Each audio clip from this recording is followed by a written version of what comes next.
안녕하세요. 백세인생 주치의 최창보입니다. 우리는 누구나 공통적으로 생각하는 것이 있습니다. 그 중에 하나가 우리가 진정으로 행복해지고 싶다라는 것이 아닌가 싶습니다. 자, 행복해지기 위한 방법이나 그 원칙은 많을 수 있습니다. 그러나 오늘은 제가 생각하는 세 가지를 말씀드리고자 합니다. 어디까지나 저 개인적인 생각입니다. 그러나 참고가 될 부분도 분명 있을 것이다 라고 생각을 해봅니다.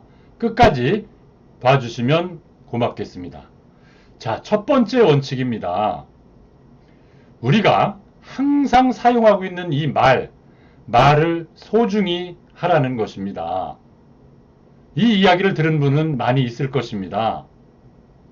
저는 말도 어떤 그 파동의 원리가 적용된다라고 생각을 합니다. 물질의 최소 단위는 소립자로서 파동과 에너지라고 알려져 있습니다.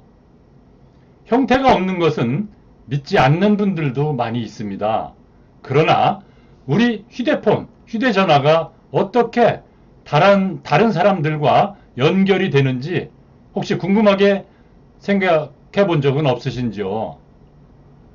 눈에 보이지 않는 전파, 전자기파에 의해 연결되는 것이다. 이것도 하나의 파동이다 라고 알려져 있습니다. 또한 처음 만난 사람들임에도 불구하고 왠지 이 사람과는 잘 맞을 것 같다 라는 느낌을 받기도 하고요. 또 반대로 싫은 느낌을 받았던 그런 경험이 있는 사람도 있을 것입니다. 특별한 이유도 없이 직감적으로 알게 되는 경우를 말씀드리는 겁니다. 라디오도 주파수가 맞으면 신호를 받을 수 있고요. 맞지 않으면 받을 수 없습니다. 주파수의 차이에 따라서 수신하는 것이 달라집니다. 자, 우리 말에도 파워, 힘이 있습니다. 좋은 말에는 좋은 힘이 있고요. 나쁜 말에는 나쁜 힘이 있다는 것이 우리 심리학에서도 증명이 되었습니다. 자, 상대를 헐뜯고 모욕하는 말은 힘이 있어서 상대에게 상처를 입힐 수 있지만 그 힘은 나에게도 되돌아옵니다. 이를 모르는 사람도 많이 있습니다. 이런 점은 그런 사람을 잘 관찰해 보면 알 수가 있습니다. 예를 들면 항상 무엇인가를 헐뜯는 사람이 있다고 가정해 보십시오. 무언가를 헐뜯을 때 어떤 표정을 하고 있겠습니까? 결코 웃는 얼굴이 아닐 것입니다. 고통스러운 표정을 짓고 있을 것이다. 이런 분위기의 사람과는 어울리고 싶지 않을 것입니다. 자, 반대로 항상 고맙다 라는 감사의 말을 사용하는 사람을 생각해 보십시오. 당연히 그 말을 들은 사람은 기쁘다고 느끼게 될 것이고요. 기분도 좋아질 것입니다. 또 무언가를 해주고 싶어지지 않겠습니까? 말이 내가 생각한 것보다 더 강하게 상처를 입히기도 하고요. 반대로 상대를 기쁘게 만들기도 합니다. 말에는 또 상대뿐만이 아니라 나 자신도 행복하게 만들 수 있는 커다란 힘이 있다는 것을 우리는 알아야 됩니다. 저도 가끔 텔레비전을 보면서 바보라고 말해버리는 경우가 있습니다. 나에게도 스스로에게도 말하는 측면이 있다는 것을 알아채고 금방 반성을 합니다. 주의가 필요하다 이렇게 생각이 됩니다. 자, 두 번째입니다. 인연이 있는 사람들과 좋은 관계를 구축하는 것입니다.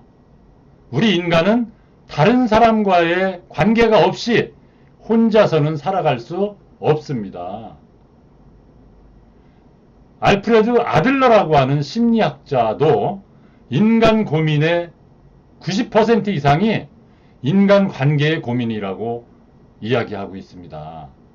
또 하버드 대학에서 700명의 어떤 그 사람들의 삶을 조사했는데 거기서 행복을 연구한 결과 행복은요, 재산, 명성, 출세 이런 것들로 얻을 수 있는 것이 아니라 인간관계에 의해서 결정된다 라고 하는 것이 밝혀졌다고 합니다. 이거 맞는 것 같습니다. 그렇다고 생각이 됩니다. 사람과의 교류를 통해서 인간은 비로소 성장을 할 수 있고요. 행복도 실감할 수 있게 된다 라고 생각을 합니다. 제가 생각하기에 우리 인간관계에서도 각각의 역할에 따른 관계가 있다고 봅니다. 특별히 가까운 사람들과의 깊은 관계가 중요하다. 형제로서, 부부로서, 부모로서, 조부모로서, 친구로서, 직장에서는 직장 동료와의 관계입니다. 그리고 또 잊지 말아야 할 것이 나 자신, 자기 자신과의 관계입니다. 이렇게 각각의 관계에서 얼마나 좋은 연결이 되느냐에 따라서 행복의 정도도 달라진다 라고 생각을 합니다. 특별히 우리 인생 후반전에서 부부관계의 좋고 나쁨이 중년 이후의 삶에 커다란 영향을 미친다고 알려져 있습니다. 좋은 관계를 유지하는 것 두 번째의 중요한 원칙입니다. 마지막으로 세 번째는 문제의 답을 먼저 알고 그 답을 실천하는 것입니다. 누구나 알고 싶지만 진정으로 알 수 없는 것이 사실은 죽음 후 사후의 세계입니다. 이에 대해서 지금 구체적으로 언급할 수는 없지만 죽음 전에 우리가 후회하는 것이 무엇인가에 대한 답은 대체로 알고 있습니다. 그것은 우리 말기 의료 전문가들이 환자들에게서 들은 5가지입니다. 그 답을 미리 알아서 잘 실천하고 있는지 확인을 한번 해보고요. 실천하지 못하고 있다면 그 답을 실천을 노력함으로써 후회를 좀 더 줄이고 행복한 죽음, 행복한 마지막을 맞게 될 수 있다라고 생각을 합니다. 그 5가지 마지막으로 전해드리고자 합니다. 여기에는 인생 후반전의 불안으로 생각하는 불안 중에서도 1위라고 생각하는 돈 문제는 사실 포함되어 있지 않다라는 점에도 주목을 해주시면 좋겠습니다. 자, 그러면 죽을 때 후회하는 5가지 소개해 드리겠습니다. 첫 번째입니다. 자신이 하고 싶었던 일에 도전하지 않은 것이 후회된다 이 얘기입니다. 두 번째입니다. 더 많이 사랑하는 사람에게 고맙다 라고 전하지 못한 것, 전하지 않은 것 두 번째입니다. 자, 세 번째입니다. 좀 더 건강에 신경 쓰지 않은 것을 후회한다는 겁니다. 자, 네 번째입니다.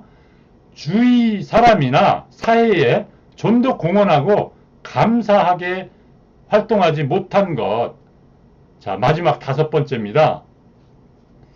나 자신에게 좀 더 충실했으면 충실하게 살지 않은 것에 대해서 후회를 한다고 합니다.